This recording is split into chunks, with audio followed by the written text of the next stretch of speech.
할렐루야. 여러분, 요즘 살기가 많이 힘드시죠? 왜 그런지 아십니까? 성경은 이 세상 살이를 광야로 비교하고 있습니다. 광야 생활이기 때문에 그렇습니다.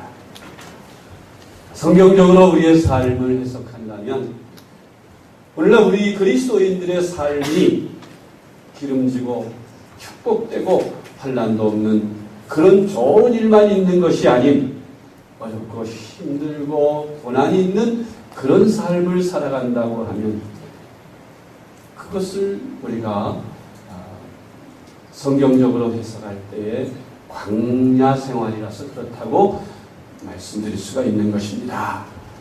성경에 보면 이스라엘 백성들이 애국에서 430년을 사는 동안에 그들의 삶은 애국 사람과 다를 것 없는 그런 삶을 살았습니다. 하나님은 아브라함을 선택하시고 그 아들 이삭과 야곱에게 언약을 맺으셨어요. 나는 너희 하나님이 되고 너희는 내 백성이 되리라. 너희들이 내 계명과 내 말을 잘 지키고 나를 사랑하면 나는 너희들을 대적들로부터 보호해주고 너희들을 안전한 땅에 거하며 기름진 것으로 풍족하게 너희의 삶을 살게 하리라. 그러나 너희가 내 계명을 어기고 우상을 숭배하며 하나님 버리고 그렇게 살아가면 너희는 저주를 받게 될 것이다. 그런 약속을 했습니다. 요셉을 통해서 그의 아버지와 온 형제들의 가족이 70명이라고 성경은 말씀하는데 모두 다 애굽 땅으로 와서 고센이라는 기름진 땅에서 정착해서 그곳에서 터전을 삼고 살았습니다. 근데 그곳에서 430년을 살았으니까 오래 살았지요. 그들이 조상들로부터 대대로 여호와 하나님에 대한 신앙을 물려받기는 했지만 그들은 이방 땅에서 살면서 이방인들의 문화에 젖어서 살았을 것입니다. 그들이 섬기는 우상을 숭배하고 그들의 풍습을 따라서 타락하고 부패한 문화를 받아들였을 것입니다.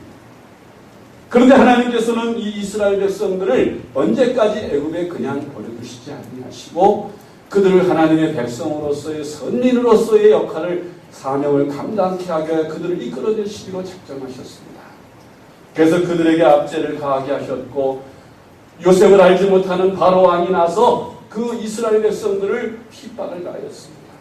곧 아주 고된 노동을 시키게 하고 종처럼 살게 하고 심지어는 아들을 낳으면 아들을 다 죽이는 일까지 벌어지게 됩니다. 이런 상황 속에서 이스라엘 백성들은 비로소 여호와 하나님을 찾고 그들의 조상 아브라함과 이삭과 야곱의 하나님을 찾아 부르짖기 시작했습니다. 그때 하나님께서 모세라는 한 종을 선택하여 그를 이스라엘 백성들의 지도자로 그들을 구출해 내려 보내십니다. 모세가 처음 갔을 때 바로 왕은 완강하게 거절하고 모세를 우습게 여겼으나 하나님이 모세와 함께 하심으로 10가지 재앙을 내리게 하십니다. 재앙이 내릴 때마다 보내준다 약속하고 또 그 재앙이 그치면 꼭 변덕을 부려서 또 마음이 변하고 안 보내겠다고 합니다. 그렇게 하기를 10번이나 반복한 후에야 마지막 10번째 재앙인 장자의 죽음에서야 비로소 이스라엘 백성들을 내어보내게 됩니다. 이스라엘 백성들은 가나안의 그 애굽 땅에서 사는 동안에 너무나 그 종살이가 힘들고 고통스럽고 어렵기 때문에 그들은 하나님을 찾았고 하나님께서 자기들을 복지로 인도해 주시기를 소망하는 마음이 생겨졌습니다. 그래서 모세가 나타나서 여호와 하나님께서 이 하나님의 백성들을 저 가나안 복지로 인도하신다는 그 말씀만 믿고 그들이 모세를 따라 나섰습니다. 사실은 여러분 생각해 보십시다. 이스라엘 백성들이 가나안 땅에 한 번도 가본 적도 없습니다. 그냥 모세의 말만 믿었습니다.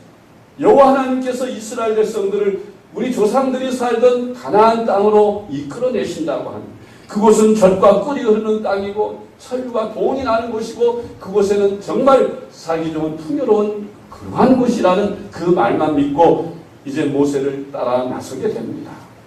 그런데 그들이 애굽에서 나설 때는 정말 개선장군처럼 당당하게 여호와 하나님을 찬양하며 장정만 60만 명이니까 어린아이와 할아버지, 할머니 또 여자들까지 합하면 그 3배는 넘을 것이라고 보는 겁니다. 작아도 150만 명, 많으면 200만 명 가까이 될 거라고 보는 거죠. 민족의 대이동이 이제 애굽에서부터 가나안 땅을 향해 가게 됩니다. 그런데 여러분, 그 가나안 땅은 직선으로 곧바로 가면은 빠르면 일주일, 그저 더디면 15일, 보름 정도 걸리는 거리라고 합니다. 그런데 이스라엘 백성들을 하나님께서는 곧바로 가나안 땅으로 인도하시지 않고 광야로 인도하셔서 자그마치 40년이라는 긴 세월을 그곳에서 살아가게 하십니다. 여러분, 우리가 성경을 보면서 여러분 설교를 들을 때 그런 비유를 많이 들었을 것입니다. 애굽은 바로 세상을 상징하는 것이고 홍해는 우리가 세례를 받는 것입니다. 사도 바울이 말씀했듯이 홍해를 건넌다는 것은 곧 애굽에서 살던 옛사람을 다 애굽에서 죽여버리고 바다에 다 빠뜨려 죽여버리고 새롭게 거듭난 이스라엘 백성들이 이제 가나안을 향해 가게 된다는 의미로 우리 그리스도인들은 세상에서 세상 사람들과 똑같은 생활을 하면서 마귀의 자녀로 살던 우리가 부름을 받고 예수 그리스도를 구주로 영접한 후에 세례를 받는 것, 그것은 바로 홍해를 건너는 것과 같다고 했습니다. 그래서 세례를 받고 옛사람을 다 애굽에 살던 세상에 살던 그 옛사람은 다 십자가에 못 박아 죽이고 새롭게 가나안을 향해서 가는 것이라고 말씀합니다.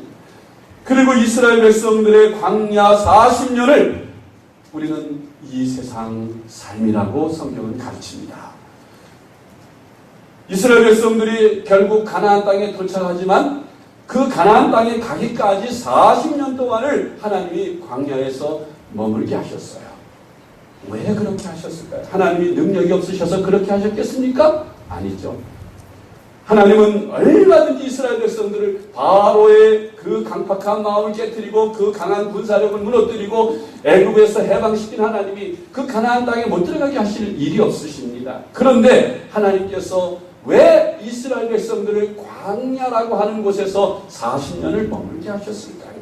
그것은 바로 형식상 홍해를 건너기는 했지만 세례를 받았다고 하기는 하지만 그러나 아직도 애굽에 살던 그 나쁜 습관들, 세속화된 그 몸의 습관들을 고치고 하나님의 백성으로서 온전히 하나님의 율법과 하나님의 계명대로 사는 이스라엘 백성들을 만들기 위해서 그들에게 새 계명과 새 율법을 주시고 모세를 통해서 그것을 배우고 가르치게 하신 것입니다. 그것이 장장 40년이 걸렸다는 거예요. 여러분, 우리가 이 땅에 사는 동안에 우리는 생각합니다. 아, 예수를 믿으면 영혼이 잘됨같이 범사도 잘되고 건강하게 된다. 이 번영의 신학이라고 하죠. 우리 7, 80년대 이 신학이 우리 한국교회를 지배하다시피 했습니다. 그래서 예수를 믿으면 축복을 받고 만사가 형통한다, 그렇게만 생각했는데 사실 예수를 믿으면 정말 축복을 받고 잘 사는 것이 맞습니다. 게으르던 사람이 부지런해지고 마약을 하고 술을 마시고 담배 피고 그렇게 타락하고 부패한 사람들이 예수를 믿으면 부지런해지고 열심히 일하고 성실하게 사람이 변화되기 때문에 축복을 받아서 잘 살게 되는 것은 당연한 일이지만, 그러나 예수를 믿는다고 해서 모든 환난이 끊어지고 시험도 없고 고난도 없고 만사 형통하는 것이라고 생각하면 그것은 성경을 잘못 해석한 것입니다. 왜냐하면 이스라엘 백성들이 가나안에서 애굽에서 나왔다고 해서 곧바로 가나안으로 들어간 것이 아니라 광야를 거쳐서 가나안에 들어갔다는 사실입니다. 그건 왜냐? 광야에서 애굽에서 젖어있던 그 세속화된 그 모든 습관과 생활 문화를 완전히 벗어버리고 새 옷을 갈아입기 위해서인 것입니다. 하나님의 백성으로 온전하게 살도록 만들기 위해서 학교에 입학을 시킨 거예요. 그래서 광야 생활을 광야 학교라고 그렇게 말하는 것입니다. 하나님은 이스라엘 백성들을 광야에 들여보내서 그 광야에서 교육을 시키시는데 그 광야는 어떤 곳입니까? 광야에는 그야말로 농사도 지을 수 없는 풀한폭이 없는 삭막한 땅입니다. 나무 한 그루 없는 삭막한 땅입니다. 낮에는 뜨거운 햇빛이 내리쬐고 밤에는 추위가 몰려오는 그런 땅입니다. 바위로 되어 있어서 그 광야는 물 한 방울 나지 않는 곳입니다. 혹 물이 고여 있는 곳은 동물이 마실 수 없는 쓴물이라서 마실 수조차 없는 그런 땅입니다. 여러분, 그런 곳에서 어떻게 40년을 살 수 있겠어요? 그런데 하나님께서 이스라엘 백성들을 그 광야로 인도하셔서 광야에서 그 학교에서 훈련을 시키시는데 그 광야 생활은 그야말로 이스라엘 백성들에게는 엄청난 훈련 시간입니다. 이스라엘 백성들을 광야로 인도하신 하나님, 예수를 믿기로 작정한 저와 여러분들을 이 땅에서 광야로 인도하시는 것도 여러분 믿으셔야 합니다. 물론 궁극적으로는 축복과 가나안 땅, 젖과 꿀이는 가나안 땅에 가게 하시겠지만 그러나 그 가는 과정에서 반드시 이 광야를 거쳐야 한다는 것이죠. 광야 학교를 수료해야만 가나안 땅에 들어간다는 것입니다. 예수를 믿었어도 세례를 받았어도 목사가 되고 장로가 되고 권사가 되고 집사가 됐어도 아직까지 저 세상에 살 때 그 나쁜 습관들을 끊지 못하고 아직도 술을 마시는 사람, 아직도 담배를 끊지 못하는 사람, 세상의 문화를 끊어버리지 못하고 세상을 사랑하는 그러한 습관들이 아직도 몸에 배어 있어서 가나안 땅으로 가기에는 아직 하나님의 백성으로 부족한 것이 많아. 하나님은 이 땅에서도 계속해서 광야 생활을 광야 학교처럼 훈련을 하셔야만 하는 것입니다. 그래서 우리 그리스도인들이 예수를 믿는데도 모든 것이 형통하고 하나님의 모든 환난도 막으시고 잘 되는 것이 아니라 때때로 사업이 실패하기도 하고 가난 속에 또는 혹은 빚더미 속에 앉기도 하고 자녀들이 말썽을 일으키기도 하고 문제 속에서 고통을 받게 하시는 것입니다. 예수 믿는 사람들이 왜 그런 고통을 받? 여러분, 번영의 신앙만 가지면 잘 돼야 되는데 왜? 그러니까 신학을 잘못한 사람들, 신앙을 잘못 가진 사람들은 하나님이 정말 살아계시긴 한 거야? 예수를 믿으면, 하나님을 믿으면 만사가 형통하고 잘 된다는데 왜 나는 요 모양 요 꼴이야? 하나님이 나를 버리셨나? 하나님, 아니면 하나님이 안 계신가 하면서 하나님을 의심하게 되고 불평원망을 하게 되는 것이에요. 여러분, 성경을 바로 알아야 합니다. 이 땅에 사는 동안 여기는 가나안 땅이 아니고 광야라는 것을 꼭 잊지 마시기를 바랍니다. 여러분이 살고 있는 이 남양주, 특히 우리 화두, 제가 이곳에서 계속교회를 하면서 많이 느끼는 것. 제 동료들 가운데에는 저 분당에서 목회하는 분도 있고, 강남에서 목회하는 분도 있고, 구리에서 목회하는 분도 있고, 더 시골에서 목회하는 분들도 있습니다. 그런데 그분들과 이렇게 대화를 하면서 저도 몇 군데 이렇게 목회를 몇 군데 옮겨 다니면서 목회를 해가서 이제 교인들의 성향을 다 파악하지만 이 마석 땅, 이 화덕이라고 하는 곳, 저는 광야라고 느껴집니다. 결론이 여기가 광야구나 하는 것을 절실하게 느낍니다. 여러분도 느끼시겠지만 여러분들 이 마석이라는 땅이 그런 것 같아요. 저 서울에서 좋은 걸 살다가 뭐 사업이 실패하든지 어려워지든지 그러면 여기는 그래도 집값도 싸고 그러니까 일로 이사와서 여기서 시작하는 사람들 많아요. 그러니까 경제적으로 어렵죠. 힘들죠. 고통스럽습니다. 수입도 많지 않습니다. 그러니까 뭐 헌금도 많이 될 수가 없겠죠. 저는 우리 이 지역이 바로 여러분들이 광야의 삶을 살고 있지 않나 그렇게 생각합니다. 여러분 의심하지 마세요. 하나님은 살아계시고 하나님은 지금도 여러분과 함께 하시고 여러분들을 축복하고 계신 줄 믿으시기 바랍니다. 여러분이 광야에 있다고 해서 여러분은 버림받은 게 결코 아니라는 것입니다. 광야 생활을 하는 동안에 하나님은 여러분들에게 축복을 주시고 계신 것입니다. 왜냐하면 여러분 어렸을 때 학교, 초등학교를 가든지 어디 가든지 이렇게 또 우리 교회에서 야외배를 가든지 하면 빼놓지 않고 하는 프로그램 하나가 있어요. 뭐죠? 보물찾기. 그 보물찾기 시간이 참 신납니다. 막 바위 밑에 혹은 뭐 나무숲에 뭐 이렇게 골고루 다 숨겨놓으면 그거 막 찾고 다니죠. 어떤 사람은 운이 좋아서 막 서너 장씩 찾는데 어떤 사람은 한 장도 못 찾습니다. 그 보물 찾는 재미가 있어요. 우리가 광야에 보내졌을 때는 하나님께서 그 광야 생활을 통해서 우리에게 보물을 감춰 놓으시고 그 보물을 하나하나 찾아가는 그 기쁨, 그 축복을 맛보게 하시는 줄 믿으시기 바랍니다. 이스라엘 백성들이 그 광야에 옮겨졌을 때에 그 광야에서 그 보물들을 하나씩 찾으면서 하나님과 가까워지는 거예요. 처음부터 가나안 땅에 쉽게 들어갔다면 이스라엘 백성들이 하나님을 그렇게 전적으로 믿고 의지할 수 없을 거예요. 하나님을 체험하고 만나는 그런 축복과 기쁨을 맛볼 수가 없었을 것이에요. 여러분, 애굽에서 쉽게 나와서 바로가 그냥 재앙도 없이 바로 내보내주고 홍해도 없이 그냥 바로 가나안 땅에 쉽게 들어가서 가나안 땅에 정착했다 합시다. 하나님을 그들이 어디서 만났겠어요?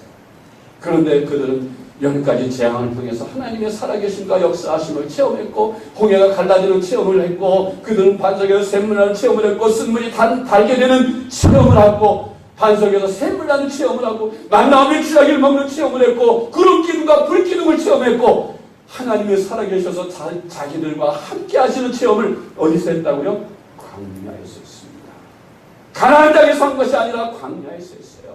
광야는 어떤 곳입니까? 아까 말씀드린 것처럼 농사도 지을 수 없는 것이고 거기는 길쌈도 할 수 없는 것이고 가축을 키울 수도 없는 것이에요. 하루하루 하나님만 바라봐야만 살 수 있는 곳입니다.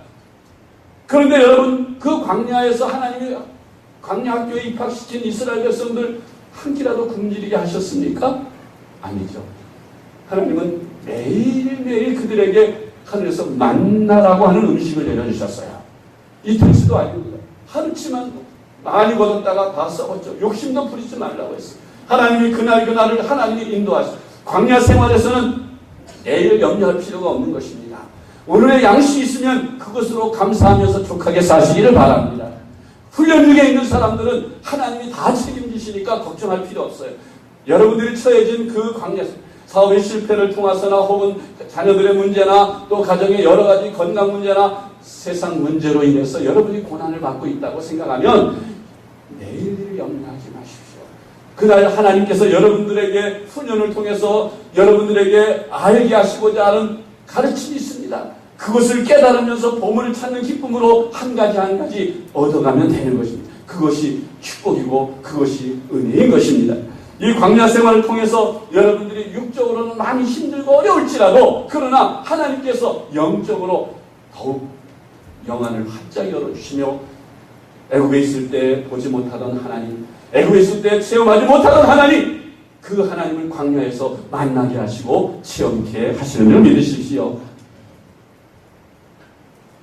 그렇지 않습니까? 매일매일 하나님께서 이 세상에 보호가 없으니까, 그늘이 없으니까 하나님이 친히 그늘을 만들어 주셨어요. 구름기. 세상에서 난로가 없고 따뜻하게 못 해주니까 하나님이 불기둥을 통해서 따뜻하게 해주셨어요. 세상에서 농사를 지을 수 없으니까 하나님이 매일같이 만나를 내려주셔서 먹게 해주셨습니다. 세상에서 세상으로부터 옷을 사 입을 수 없고 옷을 지어 입을 수 없으니까 하나님이 옷이 달아 빠지지 않게 하시고 신발이 닳지 않게 하시고 발이 부러지지 않게 보호해 주셨습니다. 세상에서 우물을 파서 물을 마실 수 없으니까 하나님이 반석을 쳐서 샘물을 나게 하셨습니다. 할렐루야. 이 하나님의 은혜를 맛볼 수 있다는 말이에요. 광야 생활 속에서는 하나님만 바라보고 하나님께 기도해서 하나님께 은혜를 받고 응답을 받는 체험을 얻게 되는 축복이 광야 생활에서 있게 되는 줄 믿으시기 바랍니다. 여러분, 왜 여러분들을 광야로 인도하셔서 이 광야의 삶을 살게 하신다고요? 그 답을 8장 1절로 2절 말씀에 우리가 읽은 말씀에 있습니다. 다시 한번 같이 보시겠어요? 신명기 8장 1절 2절을 다 같이 읽읍시다. 내가 오늘 명하는 모든 명령을 너희는 지켜 행하라. 그러면 너희가 살고 번성하고 여호와께서 너희의 조상들에게 맹세하신 땅에 들어가서 그것을 차지하리라. 내 하나님 여호와께서 이 40년 동안에 내게 광야길을 걷게 하신 것을 기억하라. 이는 너를 낮추시며 너를 시험하사 내 마음이 어떠한지 그 명령을 지키는지 지키지 않는지 알려 하심이라. 아멘. 여러분들을 그 광야길로 인도하신 하나님이 그 목적이 무엇이라고 했습니까? 너를 낮추시기 위함이다. 여러분들의 마음이 교만해져서 높아 있다는 거예요. 그래서 하나님을 의지하기보다는 자꾸 세상을 바라보고 세상을 의지하니까 이 높아진 마음을 낮추시기 위해서 광야로 보내셨다는 걸 기억하시기 바랍니다. 너를 시험하신다고 했어요. 뭘? 내 마음이 어떠한지, 그 명령을 지키는지 지키지 않는지 하나님께서 알게 하시기 위해서 광야로 보내셨다. 시험하시기 위해서 보내셨다. 여러분, 대학교에 들어갈 때에는 시험을 보고 들어가죠. 자격이 되는지 안 되는지. 졸업할 때도 졸업시험을 봐야 되고 졸업해야 또 취직을 할 수 있습니다. 취직을 해도 또 시험을 봐야 돼요. 자격이 되는지 안 되는지. 그 시험이 얼마나 치열합니까? 우리가 하나님 앞에 어떤 사역자로 혹은 일꾼으로 하나님 앞에 축복을 받으려면 그 축복을 받을 그릇이 되어 있는지 안 되어 있는지 먼저 하나님이 시험을 하신 거예요. 한참 훈련하시고 광야 생활을 통해서 높은 거는 낮춰주시고 울퉁불퉁한 건 깎아주시고 그래서 마음을 훈련시켜서 그릇이 준비됐는지 안 됐는지 어느 정도 훈련하신 다음에는 시험을 주십니다. 그래서 그 시험에서 합격하면 그 광야에서 졸업하는 거예요. 광야학교에서 졸업하는 거예요. 그런데 그걸 합격하지 못하고 또 전과 같은 마음을 가지면 또 1년 또 지나요. 또 1년 지나요. 그렇게 40년이 지난 거예요. 여러분, 광야 생활이 40년까지 길어지지 않기를 축복합니다. 그저 빨리 졸업하시기를 축복합니다. 그 방법은 하나님이 우리를 광야로 보내신 목적을 빨리 캐치하면 돼요. 내가 이런 고난을 받게 된 것이 하나님이 나를 낮추시고 나로 하여금 시험하기 위해서라고 하면 내가 그 시험에 합격하면 되는 것입니다. 낮아지면 되는 것입니다. 내 교만을 회개하고 하나님 앞에 이제 세상을 바라봤던 나의 눈을 높이 들어 하나님을 바라보며 이제 세상에서 먹을 양식과 또 입을 옷과 필요한 것을 구하며 세상에서 무엇을 얻기를 원하던 눈을 저버리고 이제 하늘을 눈을 들어 바라보면서 하나님께로부터 이 모든 것이 오는구나. 그렇게 전적으로 의지하고 하나님만 바라보게 만드시는 훈련이라는 겁니다. 이렇게 하지 않으면 계속 1년 평생을 훈련만 받다 죽을 수도 있어요. 이스라엘 백성들이 그걸 했습니다. 이스라엘 백성들 광야에 와서 애굽에서 나올 때는 가나안 땅에 분명히 들어가게 해준다 그래서 따라왔는데 안 벗어져요. 훈련 합격이 안 돼요. 그래서 다 죽었어요. 광야에서. 오직 2사람만 들어갔어요. 여호수아와 갈렙. 이 시험에 합격한 사람 여호수아와 갈렙만 가나안 땅에 들어가고 나머지는 다 광야에서 죽었어요. 그리고 아직 애굽에서 그 생활 풍습에 젖지 않았던 어린 유아들만 장성해서 가나안 땅에 그 광야에서 태어난 아이들만 가나안 땅에 들어갔습니다. 광야 학교에 임하는 이스라엘 백성들의 태도가 2가지로 나타납니다. 이것이 하나님이 나에게 은혜를 주시는구나. 하나님이 나를 축복하시는구나. 나를 낮추시고 나를 시험하셔서 더 축복된 길로 큰 그릇을 만드시는 이 고난의 학교를 하나님이 나를 보내셨구나. 감사합니다. 이렇게 이 광야에서 하나님을 만나 뵙고 만나를 통해 구름 기둥을 통해 불 기둥을 통해 반석을 통해 쓴물을 달게 하시는 일을 통해 적들을 만날 때 기도를 통해 이기게 하시는 이 하나님을 만나게 하시는 하나님 감사합니다. 이제 하나님이 나와 함께 하시는 믿습니다 하며 그 광야 생활을 감사함으로 하나님께 찬송과 영광을 돌려드리는 사람들이 있는가 하면 어려움을 당할 때마다 원망하고 불평하고 주의 종을 원망하고 하나님을 원망하고 그러다 결국 땅이 갈라져 불이 나와 죽기도 하고 염려에 걸려 죽기도 하는 그런 사람들이 있었습니다. 여러분, 정말 하나님께서 우리에게 주시는 약속의 땅 그것을 바라보며 나갈 때 여러분 하나님이 나를 시험하사 낮추게 하시고 하나님만 바라보게 하시는 훈련이구나 그렇게 생각하시고 빨리 그 광야학교에서 졸업하시길 주의 이름으로 축복합니다. 이스라엘 백성들이 어떤 사람들이에요?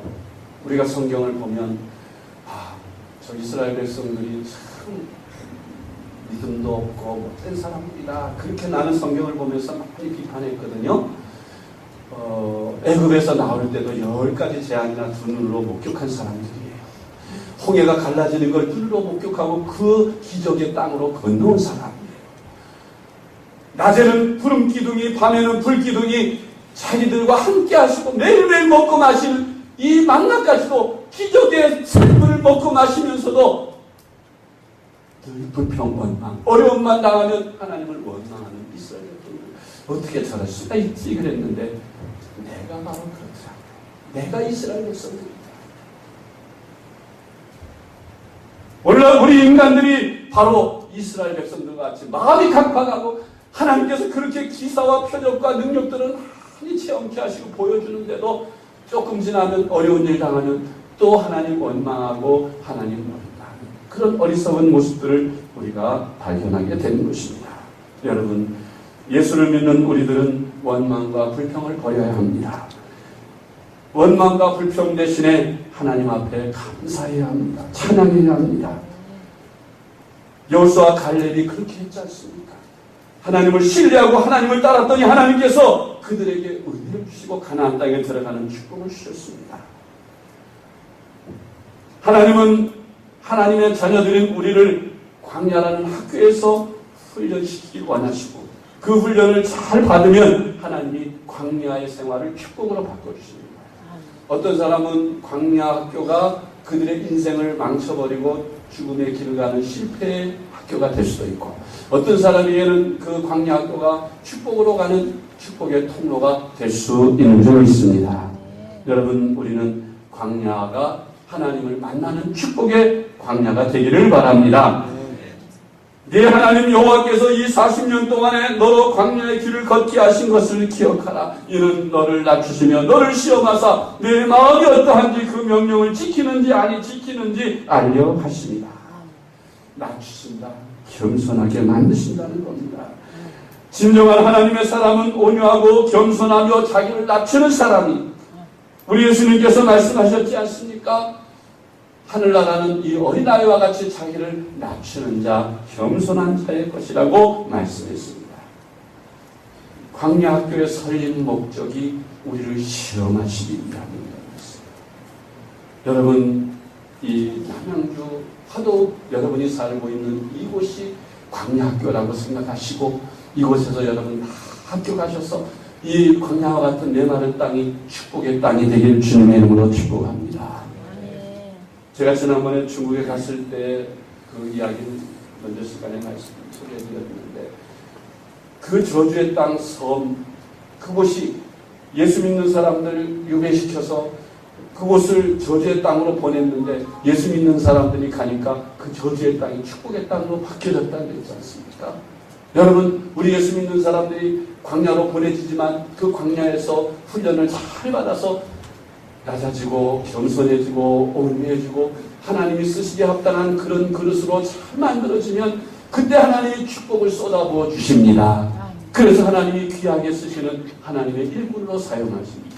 여러분들의 사업이나 여러분들의 삶, 여러분들의 경제생활, 여러분들의 가족, 자녀들, 아내, 남편, 부모, 형제들 다 하나님이 쓰시는 도구, 훈련하시는 도구입니다. 그 하나님의 훈련하심에 대하여 여러분들이 하나님이 목적하시는 대로 겸손하고 낮아지시고 하나님이 훈련하시는 그릇, 하나님이 쓰시기 합당한 온전한 그릇이 되어 가나안 땅에 들어가서 하나님의 백성으로 하나님께 쓰임받는 온전한 그릇이 되도록 온전한 마음과 몸을 온전히 헌신하고 주님께 겸손히 낮아주시고 회개하시고 온전히 하나님만 바라보는 그런 여러분들이 되시기를 주님의 이름으로 축복합니다.